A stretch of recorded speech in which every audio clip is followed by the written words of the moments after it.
mong này trên nhiều free ni pipang một vài đồng sang khắp những hàng claim ra đi cất lại miền thư ta bàn là buộc lại thầu viên bị cục nạn đang sập nắm blur lên tết chặt là những cái chỗ giờ nó mày mò video cất lại nhiệt lệ bộ dạo pro hàng claim sung la đừng đã lâu đi nó là Việt Nam nhưng bạn nhiều độ sưng tự cao tự đại này những bài như lễ nhiều lệ lẽ trong pháp trong Mỹ chiến thắng như lại nhúa một lời tươi tàng anh hùng thế giới như là nhiều sama bằng non nhập lư nhập đào cơ dùa đã bình nuôi để sự trả rằng mơ u crào rồi bạn đi chập rằng đi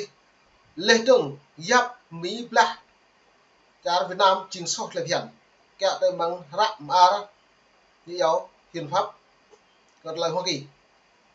non tuyên ngôn độc lập tạm nhớ rằng pre đọc là những bạn câu trả lời đọc bộ rẻ là lại trình pre kỹ hiệp định Paris trình trước hết là bla bộ pre lão hội dài luôn nuôi bẹ dè bẹ bì này làm nuôi gì làm ngày 30 tháng 4 rồi nó nên nhớ lại dùng mộng nó nhớ hai này tầm chỗ kêu ngạo mai tầm nhớ chỗ u rao học chiến thắng như là Việt Nam là anh hùng bong tang từ lạc mi từ lạc rằng nó coi như có mày rõ về vừa cất ta mô xem lăng úc ở pro hạt đấy lại đảng cộng sản Việt Nam này mang luôn vất lại buồn sang đầy gà là học tới mức ta bật học lăng úc có cậu cũ vừa đã rim trà rằng lựa cũ là phiền vừa đã trà Mỹ như là trà Việt Nam thì sau như áo xâm lược ca lớn như áo nút cả nhau chính lại nôn sốc vừa đã nút rằng pre thái bình là lại chính pre đàm phán hàng lại nhiệt lệ trà bay một lại rung họ như không hợp đạt được như cũ bộ tuy mơn tràn con úc nấu sung lạc pre giờ nó lại Mỹ chính sốc lại phiền là lại yêu pre kỹ hiệp định bởi Paris là dừng rằng trước lại lạc ngạ lên trong pre rút quân mong như rằng rút quân tắm như lợi dụng tắm nhổ kêu gào tắm học u rào lại tươi cái nhổ chiến thắng như vậy kẹo mạng những gì kẹo vì này được vậy từ đây tư máu sao mông đồng cái dạy dè là Hà Nội nó mò cho rồi dọn rồi thì cũng đó sao mông nó là hiếm bạn trình cha rằng phải chặt nhau thì u rào thậm chí tầm 10 thì u rào lum nuôi u rào kém chưa bộ về lão Việt Nam mang luôn lưu rạm Hồ Chí Minh mong ít cái ông thư nó càng rút lệ về tăng trà bắc tháng 5 về mực ngạ thằng nhiều rút đến mày mò video vẽ bật lon này ít lăng về màn hình này đi buồn sang khắp những hàng này nó buộc về thọc lại làm lờ lọc lúc lần bạ thôn đồ bó đồ lúc mà này nhiều bà trưa là cái lệ có tao lấy mèo có thôn có tao lấy anh hùng như lệ chiến thắng giải phóng nhiều thống nhất đất nước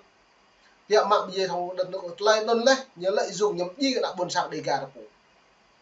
rồi ta ông mò rút là lại em bạc dọn em mò cho rồi tôi dễ dễ lại chuyện Hà Nội đơn vì làm tôi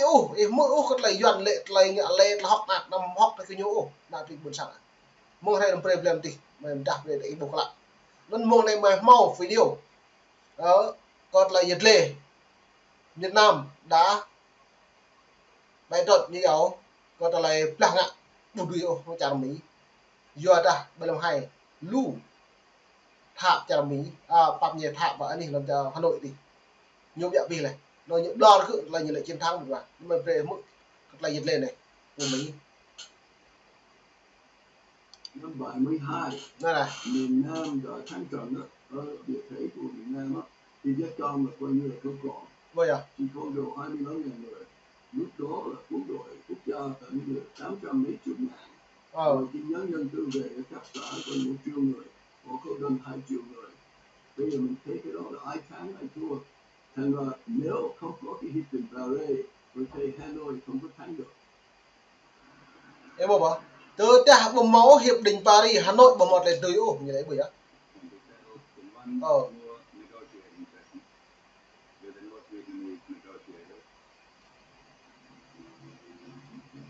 này cái hiệp định Paris này đơn lên này nó lại rằng màu pi bằng video tài liệu phim rằng rượu về cái lệ dần trình các bạn dựa đến tổng thống Mỹ Donald Trump bu pre bình nuôi đại sứ Việt Nam học và đi trả Mỹ lên trong quốc đại sứ Mỹ tổ đô bạ đi Việt Nam bộ pre đều chung học bạc lệ samara đây pak yua nhờ cầu luat nhờ cầu ít thảm ar lên càng lại chu lôm chả Mỹ này pak pre tham gia về xem lăng gặp rợ là nhớ bật được lệ còn là nước gì rồi lại tươi lần chào Việt Nam như vậy người Mỹ và như người Việt Nam kể cả người phía Hà Nội nữa biết là cái hiệp định Paris đó không có gì nữa, chỉ là một cái giai đoạn của Hà Nội để tạo thế để cho cộng sản có thể chiếm được miền Nam. Trong trường biển của tôi á, thì năm 72 miền Nam đã thắng trận á, ở địa thế của miền Nam á, thì Việt Cộng là coi như là không còn, chỉ còn độ 25.000 người. Lúc đó là quân đội quốc gia phải như là 800 mấy chục ngàn, rồi khi nhân dân tự vệ ở cấp xã gần 1 triệu người. Từ phía Việt Cộng chỉ có 25.000 người. Phía chính phủ, phía quốc gia họ có gần 2 triệu người. Bây giờ mình thấy cái đó là ai thắng ai thua. Mà tôi nhớ như là cái cuốn sách của ông tướng Văn Kim Dũng, Đại thắng mùa xuân gì đó. Ông nói là lúc mấy cái sư đoàn của Hà Nội gần tới Sài Gòn thì họ bắt đầu liên lạc vì những người cán bộ của họ ở trong Sài Gòn. Mà hình nhớ là ông Dũng nói là có 500 người. Hà Nội chỉ có độ 500 người họ tin được ở Sài Gòn. Và lúc đó dân số Sài Gòn là hơn 1 triệu. Tức là nếu Cộng sản chỉ có 500 người thì tức là dân chúng miền Nam không có theo. Mà trong khi năm 72 thì gọi là mùa hè năm nữa thì Hà Nội tổ chức một cái cuộc đánh lớn như là 13 hay là 14 sư đoàn của tất cả cái quân đội của Hà Nội vào Nam. Họ đánh ở ba nơi, ở Quảng Trị này, ở miền Trung và ở An Lạc đó.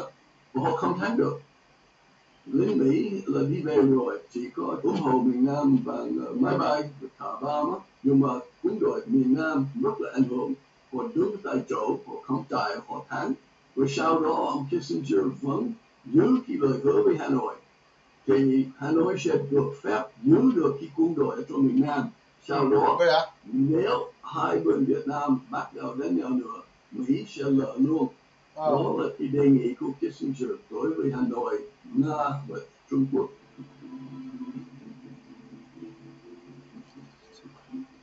Này ta bộ big bang pro cắt lại lệ cái lệ thao các mệt bài nó buồn sang cắt lại pro mạng đấy. Nghiên cứu những cái tài liệu á, mà tôi đã tìm ra một số tài liệu của Henry Kissinger năm 71 và 72 mà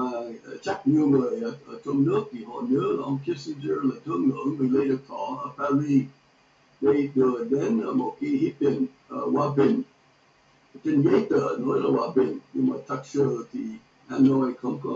đồng ý sẽ có hòa bình. Mà mấy cái tài liệu này cho chúng ta thấy mà tôi đã viết một cuốn sách bằng tiếng Anh và bằng tiếng Việt nữa. Cái sách này được viết ra bằng tiếng Việt là sự phản bội của Kissinger. Kissinger có cái ý riêng của ông, người miền Nam không phải là người đúng đắn, không phải là người tốt lắm. Mỹ không nên hy sinh cho người như vậy. Mỹ phải bỏ họ đi. Nhưng mà ông Kissinger không bao giờ nói cho Tổng thống Nixon biết những cái suy nghĩ của ông, riêng biết của ông về người Việt Nam. Mà tôi không thấy ở trong sách của Kissinger mà cái người mà ông nghe đây ông hiểu biết về Việt Nam là một người Pháp. Ông Pháp đó tên là Jean Saint-Denis. Mà xưa lắm là năm 45-46 ông Saint-Denis là người mà De Gaulle, lúc đó De Gaulle là thủ tướng của Pháp. Ông gọi Saint-Denis về Việt Nam để tìm cách lặp lại chế độ thuộc địa của Pháp. Mà chính Saint-Denis quyết định phải làm việc với Hồ Chí Minh. Nên là chính cái người Pháp này đưa Hồ Chí Minh lên. Ông không muốn nghe ai, không muốn nghe Quốc dân đảng như là Đại Việt, như là Hoa Hảo, hay là Cao Đài, hay là những tranh cạnh nữa. Ông Saint-Denis thấy là ông Hồ Chí Minh mà khi phê Việt Minh á, có thể hợp tác với Pháp. Nên ông Saint-Denis và Hồ Chí Minh không biết bao nhiêu người nhớ không? Nhưng là ngày 6 tháng 3 năm 46, có một cái ký kết mà Hồ Chí Minh cho người Pháp đưa quân đội về miền Trung và miền Bắc. Và phía Pháp họ công nhận là chính phủ của Hồ Chí Minh là chính phủ có cái quyền luật pháp đối với Việt Nam, là một cái chính phủ chính thức của Việt Nam. Nên là ông Henry Kissinger quyết định mình sẽ không có bảo vệ miền Nam nếu sau hiệp định Paris Hà Nội quyết định đánh nữa. mà Kissinger không nói cho ai biết. Ok mô này bên buôn sang khắp Ebola cắt lại yết lệ lịch sử Đảng Cộng sản Việt Nam lại là ngại như lại chiến thắng Ebola hàng lại nhôm tết cha là vừa chắc lại đó rằng prem trước khi cắt lại là ngại bây giờ nhụt cha Mỹ một thua của Đảng Cộng sản Việt Nam ô vừa ta rằng sót lại phiền đó rằng rút lệ thằng hàn răng lên một prem dìm nước lụa vừa nó rằng lệ nó nhớ lại dùng mông này là ô ra học ác chiến thắng như vậy dan mong na chile ni free chik la itle ni pipang mit ba kun tun sang khap yang isem lang mom nit mong tang bem dung di grab pe mong na pe ba sem lang bu dah tu kat la yon bla de ni bun sang khabi